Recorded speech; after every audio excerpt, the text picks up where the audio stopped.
पूर्वी जिले के स्पेशल स्टाफ ने ड्रग पैडलर्स का किया भंडाफोड़। ड्रग पैडलर्स के पास से 350 ग्राम स्मैक बरामद और सेंट्रो कार की बरामद।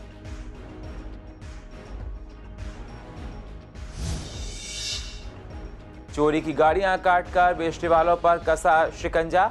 सोनिया बिहार में किया करते थे चोरी। पुलिस ने 49 गोदाम सील करवाए। पुलिस ने जब्त किए ट्रक समेत 5 वाहन। सीएनजी के दाम बढ़ने से ड्राइवर्स परेशान।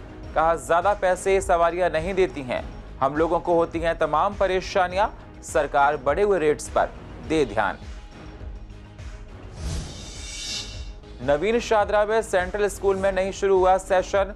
स्कूल की बिल्डिंग तैयार लेकिन पढ़ाई नहीं हुई शुरू। खिचड़ीपुर जाने से बच्चों का हो रहा है समय बर्बाद। और यूपी की खोड़ा कॉलोनी से जोड़ने वाली सड़क का हाल बेहाल। 2 लेन की सड़क एक ही लेन में कर दी गई। डंपिंग ग्राउंड में तब्दील हुई मयूर विहार फेज 3 की सड़क। नमस्कार, स्वागत है आप सभी का सीसीएन में। मैं हूं आपके साथ सुनील चौहान और आप देख रहे हैं पूर्वी दिल्ली खास। अब होते हैं रूबरू पूर्वी दिल्ली की अहम खबरों के साथ। 4 लोगों की गिरफ्तारी के साथ पूर्वी जिले के स्पेशल स्टाफ ने बरेली, यूपी और पूर्वी दिल्ली में सक्रिय ड्रग पैडलर्स के एक अंतर्राज्यीय गिरोह का भंडाफोड़ किया है और उनके पास से 350 ग्राम अच्छी गुणवत्ता वाली स्मैक बरामद की है। कई मौकों पर यह संज्ञान में आया था कि सड़क अपराध, खासकर स्नैचिंग मामलों में आरोपी नशीले पदार्थ स्मैक के आदी होते हैं। ये वर्जित पदार्थ व्यक्ति के दिमाग को सुन्न कर देता है और उस सुन्नता में सिर्फ अपनी लत को बनाए रखने के लिए अपराध करता है। इंस्पेक्टर सत्येंद्र खारी, प्रभारी स्पेशल स्टाफ पूर्वी जिला के नेतृत्व में एक टीम गठित की गई थी। टीम ने पूर्वी जिले में सक्रिय ड्रग पैडलर्स का डेटा बेस तैयार किया और फिर कई नशा तस्करों को उपरोक्त टीम द्वारा गिरफ्तार किया गया। टीम को पता चला कि सुधा नाम की एक महिला जो ड्रग सप्लाई में गहरी जड़ें रखती है, पूर्वी दिल्ली में काम कर रही थी। हालांकि वह पहले भी गिरफ्तार हो चुकी थी, लेकिन फिर भी वह अपराध में सक्रिय थी, जिसके बाद टीम ने जाल बिछाया और चारों आरोपियों को पकड़ लिया। कुल 350 ग्राम स्मैक और एक सेंट्रो कार बरामद की गई है। उत्तर पूर्वी दिल्ली के सोनिया बिहार इलाके में चोरी के वाहन काटकर उन्हें स्क्रैप में बेचने वालों के खिलाफ जिला पुलिस ने प्रशासन के साथ मिलकर शिकंजा कसा है। पुलिस ने इसे 49 गोदाम सील करवाए हैं, जहां चोरों के साथ मिलकर यह धंधा चल रहा था। साथ ही 5 ऐसे वाहनों को भी जब्त किया है जिनमें ये माल काटकर ले जाया किया करते थे। दिल्ली एनसीआर में सीएनजी की कीमतों में 95 पैसे का इजाफा हुआ है। दिल्ली में अब ये 89 रुपए 56 पैसे प्रति किलोग्राम मिलेगा, जबकि नोएडा में, गाजियाबाद में और गुरुग्राम में भी कीमतों में बदलाव हुआ है। आज सुबह 6 बजे से ये दरें हैं वो प्रभाव में आ गई थी। आईजीएल का कहना है कि इसके पीछे सबसे बड़ा कारण प्राकृतिक गैस की कीमतों में हुई बढ़ोतरी है, जिसका असर आम आदमी की जेब पर पड़ रहा है। इसी संबंध में जब हमने पूर्वी दिल्ली के लोगों से बात की तो उनका कहना है कि कीमतें बढ़ने से उनकी काफी दिक्कतों का सामना करना पड़ता है। वहीं दूसरी ओर ऑटो चालकों का कहना है कि हमने किराया बढ़ाने की मांग की थी, लेकिन किराया तो नहीं बढ़ाया गया, बल्कि सीएनजी की कीमतों में इजाफा हो गया है, जिस वजह से अब और मुश्किलें बढ़ेंगी। सवारियां पैसा ज्यादा नहीं देती हैं, हमारे आगे आर्थिक तंगी आएगी। आम उपभोक्ता को बहुत दिक्कत है इससे। आप ऑटो वाला को ले लीजिए, ऑटो वाला एकदम से खुल के पैसे मांगते हैं अगर कभी आपको ऑटो यूज़ करना पड़ जाए तो, बिकॉज सीएनजी उनका रीज़न सीधा सीधा होता है, सीएनजी के रेट बढ़ गए तो हम भी रेट बढ़ाएंगे। तो हमने भी इसको सीएनजी किट में इसीलिए हमने प्रेफर किया था कि रेट्स एक तो इसके कम होंगे, लेकिन अभी भी आप देखते जाइए कि बार बार कुछ समय के बाद लगातार रेट बढ़ते जा रहे हैं। रिसेंटली भी 79 पैसे के समथिंग इंक्रीज हुआ है सीएनजी में। तो सीएनजी के दाम तो कम होने चाहिए, कंट्रोल में होने चाहिए, क्योंकि जहां हम बात कर रहे हैं कार्बन इमिजन की, नेट ज़ीरो इमिजन की, क्योंकि एनवायरनमेंट फ्रेंडली है, इको फ्रेंडली हमें अपना बनाना है कंट्री में, एक एटमॉस्फेयर के लिए ये कितना हानिकारक है। तो ऐसे में सीएनजी के दाम अगर सही होंगे, वाजिब होंगे, तभी तो हम इसको प्रेफरेंस दे सकते हैं। मैडम दिक्कत होती है क्योंकि जो सवारी है वो पुराना रेट देती है, नया रेट इशू नहीं है, नए रेट पे बैठेगी भी नहीं, क्योंकि उस रेट में ओला उबर उनसे बेस्ट ऑप्शन दे रहे हैं, तो इसलिए सीएनजी के रेट नहीं बढ़ने चाहिए। किराया भी नहीं बढ़ा मैडम, किराया भी बढ़ा देंगे तो फिर भी सवारी नहीं बैठेगी। आज भी मीटर से सवारी नहीं बैठती है। कुल मिला के CNG का रेट डाउन होना चाहिए, जिससे यात्री को भी सुविधा हो और हमें भी। हाँ 80 रुपये हो गई ना अब, 79 रुपीज़ 65 पैसे, 1 रुपये बढ़ा दिया फॉर नो रीज़न। पीछे से कहीं नहीं रेट बढ़े, लिखेंगे क्या कि ऑपरेशन कॉस्ट बढ़ गई। भाई जब कम होती है तब कम करते हो आप?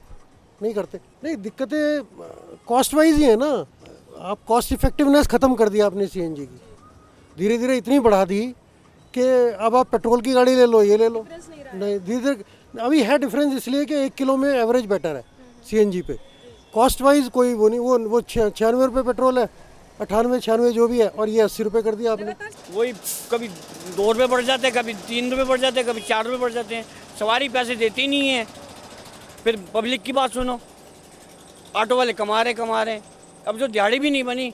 नवीन शादरा में सेंट्रल स्कूल बनना शुरू हुआ था, जिसको लेकर कहा गया था कि 2022 के सेशन में स्कूल शुरू किया जाएगा। अब बिल्डिंग बनकर तैयार खड़ी है, लेकिन अभी तक यहां पर पढ़ाई शुरू नहीं हुई है। इस स्कूल के नाम पर जिन बच्चों का दाखिला हुआ था वो आज भी खिचड़ीपुर के सेंट्रल स्कूल में ही जाते हैं। इसी कड़ी में जब हमने लोगों से बात की तो उनका कहना था कि खिचड़ीपुर काफी दूर पड़ता है, बच्चों का समय बर्बाद होता है और आने जाने में भी दिक्कतें होती हैं, तो सरकार को जल्द से जल्द इस स्कूल को शुरू करना चाहिए। इसको बने हुए 5-6 महीने हो गए मैम। उनको कन्वेंस वगैरह तो लगता ही है ना इतनी दूर जाने के लिए। अभी ये चालू होने वाला था, अब ये हो जाएगा चालू, कह रहे हैं अब जो नया सेशन आएगा उस तक चालू कर देंगे ये। अब मैम टाइम मिल रहा है तो क्या कर सकते हैं बताओ आप, किससे कह सकते हैं। दिक्कत तो बहुत हो रही है। नहीं अब कोई दिक्कत नहीं है, बस बाकी अब अंदर से काम चल रहा है इसका फिनिशिंग का, बाकी तो काम हो चुका है पूरा इसका। 4-5 महीने हो गए बिल्डिंग बने हुए। कहा गया था लेकिन लास्ट नवंबर का भी टाइम दिया गया था, फिर इसके बाद अब नवंबर में भी नहीं हुई है। अब देखो अब जो अप्रैल आएगा तब का टाइम दिया गया है। कन्वेंस की होती है, फिर दूर पड़ता है, उनको आने जाने में टाइम वेस्ट होता है।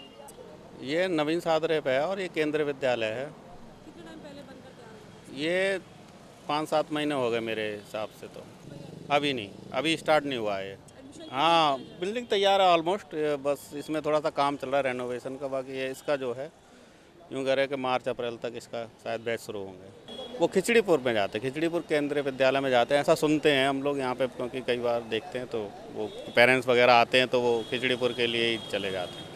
केंद्र सरकार द्वारा जगह जगह स्कूल बनाए जाते हैं, सेंट्रल स्कूल, जिससे कि बच्चे उसमें पढ़ सकें और अपना भविष्य उज्जवल कर सकें। फिलहाल मैं मौजूद हूँ नवीन शादरा में, जहाँ आप देख सकते हैं यहाँ पे एक नई बिल्डिंग तैयार हुई है। 2019 में ये बिल्डिंग बननी शुरू हुई थी और कहा यह जा रहा था कि अप्रैल 2022 में जब नया सेशन शुरू होगा तो इस स्कूल में बच्चों को एडमिशन दिया जाएगा, लेकिन अभी तक ये स्कूल शुरू नहीं हुआ है। और यहाँ आप देख सकते हैं अभी भी जो काम है अधूरा पड़ा हुआ है। इसका मतलब है इस साल तो बच्चों को एडमिशन नहीं दिया जाएगा।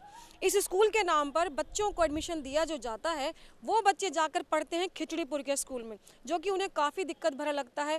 कन्वेंस बहुत ज़्यादा लगती है पेरेंट्स की, समय इसमें बर्बाद होता है बच्चों का और पढ़ाई पे भी कहीं ना कहीं इफेक्ट पड़ता है। सरकार ने कहा था कि 2022 में इसको शुरू किया जाएगा, लेकिन अभी तक आसार नहीं लगते हैं कि 2022 में ये स्कूल शुरू हो सकेगा। लोगों ने उम्मीद जताई है कि 2023 के जो नया सेशन है उसमें इस स्कूल को शुरू किया जा सकता है, जिससे यहाँ रहने वाले लोगों को काफ़ी राहत मिल सकेगी। कैमरा पर्सन रवि कुमार के साथ सोनिया शर्मा। पूर्व दिल्ली के मयूर विहार फेज 3 को यूपी की खोड़ा कॉलोनी से जोड़ने वाली 2 लेन की सड़क महज 1 लेन की ही रह गई है। इसका कारण है कि सड़क की हालत इतनी खराब है कि लोगों ने उस पर कूड़ा फेंकना शुरू कर दिया है, जिससे ये डंपिंग ग्राउंड में तब्दील हो गई है। हालत यह है कि गाड़ियां तो दूर, सड़क पर पैदल चलना भी मुश्किल हो गया है। इस बारे में जब हमने स्थानीय लोगों से बात की तो उनका कहना था कि सड़क वर्षों से क्षतिग्रस्त है। सड़क के एक लेन को तो बना दिया गया था, लेकिन दूसरा हिस्सा वर्षों से खराब है, जिससे एक ही लेन से लोगों का आना और जाना होता है। लोगों ने कहा कि इससे जाम की समस्या तो होती है, साथ ही आए दिन दुर्घटनाएं भी सामने आती रहती हैं। सालों से लोग इस सड़क के निर्माण की मांग करते आ रहे हैं, क्योंकि इस सड़क से रोज हजारों लोगों का आना जाना होता है, लेकिन इसके बावजूद इस सड़क की सुध लेने वाला कोई नहीं है। उन्होंने बताया कि जब इस सड़क को लेकर स्थानीय जनप्रतिनिधियों से बात की गई जाती है तो वे सड़क को डीडीए की सड़क बताकर अपना पलड़ा झाड़ लेते हैं। यहाँ पे एक साइड का रोड बना हुआ है, दूसरे साइड का रोड टूटा हुआ है, करीब ये 5-6 सालों से टूटा हुआ है। अभी पिछले साल रोड बना था, उसके बाद एक साइड का बन गया, वो भी खंचड़ हो गया। यहाँ पे पिछली अगर और पानी भर जाता है, अगर पानी बरसता है तो पानी भर जाता है, उसके बाद ये रिक्शे पलटते हैं, इसमें बच्चों की मौत भी होती है, 1-2 की मौत भी हो चुकी है यहाँ पे। जब कभी नाला भी भर जाता है तो पानी इस पे आ जाता है, और बारिश थोड़ी सी भी हो जाए तो बच्चे स्कूल से आने में भी इतनी परेशानी होती है कि बच्चे पैंट चढ़ा के ऊपर को निकलते हैं। कब से ये परेशानी है सर? ये तो मुझे लग रहा 5-6 साल से परेशानी है ज़्यादा, और इतनी ज़्यादा परेशानी होती है कि आप देख रहे होंगे सड़क टूटी हुई है। ये देखिए उधर का पूरा रोड बंद पड़ा है, टूटा हुआ है, इधर से भी सारा टूटा हुआ है। पूर्वी दिल्ली के सूरजमल बिहार में बने आईपी यूनिवर्सिटी का कैंपस लगभग तैयार हो चुका है। लास्ट फिनिशिंग का काम चल रहा है। इस स्टेडियम में badminton, table tennis, squash, carrom, शतरंज जैसे इंडोर खेलने की भी सुविधाएं उपलब्ध होंगी। अगले सेशन में यहां पर एडमिशन भी होने शुरू हो जाएंगे। लंबे समय से पूर्वी दिल्ली के लोग इस यूनिवर्सिटी के कैंपस का इंतजार कर रहे थे। विश्वासनगर से बीजेपी के विधायक ओपी शर्मा का कहना है कि यहां से सीख कर युवा देश दुनिया में भारत का मान सम्मान बढ़ाएंगे। गुरु गोविंद यूनिवर्सिटी का ईस्ट दिल्ली कैंपस का कार्य बहुत तेजी से संपन्नता की ओर अग्रसर हो रहा है और उसमें कुछ डिपार्टमेंट चालू भी कर दिए गए हैं, जिसमें कि खेल से संबंधित ये यूनिवर्सिटी न केवल पढ़ने के अलावा जो एक्स्ट्रा जो एक्टिविटीज हैं स्पोर्ट्स की, वो भी इस प्रेमिसेस में जो स्टूडेंट्स हैं उनके लिए की जाएंगी।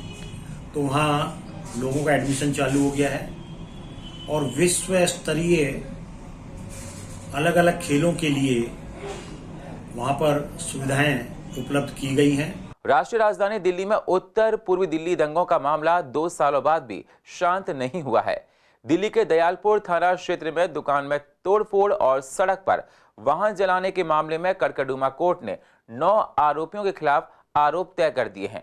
इसके अलावा गोकुलपुरी थाना क्षेत्र की जौरीपुर पुलिया पर भी 25 फरवरी 2020 को ही दंगे के दौरान हिंसा हुई थी। इस दौरान व्यक्ति पर उसका धर्म पूछने के बाद हमला करने के मामले में कड़कड़डूमा कोर्ट ने 4 को बरी कर दिया है। जो है 4 एक्यूज्ड को इसके अंदर जो है बाइज्जत बरी करा है उनकी रिस्पेक्टिव एफआईआर के बेसिस पे, और स्पेशल उसमें ये कहा है कि बियॉन्ड द रीजनेबल डाउट कि उनके ऊपर जितनी भी एफआईआर या जितनी भी एलिगेशंस थी वो किसी चश्मदीद गवाह या फिर किसी सबूत के बेसिस पे नहीं थी, सिर्फ और सिर्फ कही सुनी या फिर जिसको कहें लीगल भाषा में हेयर से एविडेंस के बेसिस पर उनके ऊपर एफआईआर थी और उनके ऊपर जो था वो ट्रायल चलाया जा रहा था। कौन कौन एक्यूज थे सर इसके? इसके अंदर 4 एक्यूज थे, महेश, बाबू, टिंकू और एक और था जो उसी घटनास्थल पर केवल उनके होने की वजह से और आसपास के जितने भी दंगे के बाद में जो लोग वहां पर इकट्ठा हुए जिन्होंने अपनी जान माल की जो तफ्तीश करी, केवल और केवल उनके बिना पर और उनके एक संदेह के ऊपर जो है इन चारों के ऊपर जो है एफआईआर लॉन्च की गई थी। और एफआईआर में और प्रोसिक्यूशन की तरफ से भी कोई विशेष सबूत या विशेष एविडेंस या विशेष जो गवाह हैं वो जो है प्रोसिक्यूशन जो है इसके अंदर अपने पेश नहीं कर पाई, इसीलिए जो है जज साहब ने इनको चारों के चारों को इनकी एफआईआर से बाइज्जत बरी कर। और पूर्वी दिल्ली की अधिक जानकारी के लिए आप यूट्यूब पर जाकर CCN लाइव को सब्सक्राइब करें और फ्रेश अपडेट लेते रहें। और फिलहाल पूर्वी दिल्ली खास में इतना ही। बाकी खबरों के लिए आप बने रहिए CCN के साथ। तब तक के लिए नमस्कार।